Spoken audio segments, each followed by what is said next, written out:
What do you do when your business stops growing? We talk a lot about getting traction for something new, but what do you do for a business that's been at this for a while, just can't seem to break through that plateau?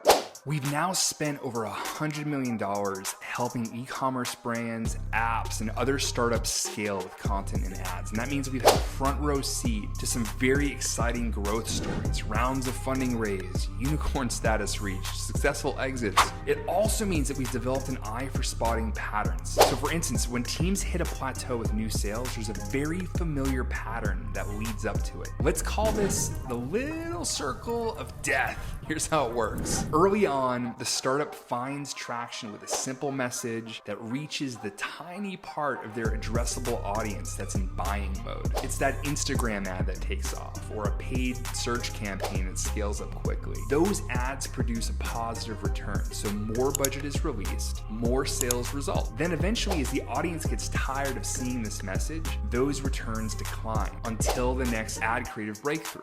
Then they'll branch out to other platforms, maybe TikTok. They'll gain some ground there. With every new platform added into the mix, sales grow further, but eventually the same pattern repeats itself. The audience gets fatigued, ROAS falls, a new ceiling on growth is in place. So what's really going on here? The reality is that these businesses are stuck inside the little circle of death. That is the small segment of their audience that's ready to buy now. By the way, this is also where all of your competitors are battling it out too. So you can spin your tires for months or years and survive within that tiny circle, but you're basically day trading your way to modest profits, playing this direct response marketing game. But eventually the circle of death becomes an actual death trap. And the solution here sounds overly simple, but it works. To escape the circle of death, just draw a bigger circle. You have to find your buyers earlier in their journey. You have to widen the top of your funnel. Seek out greener pastures far from the ground warfare of competition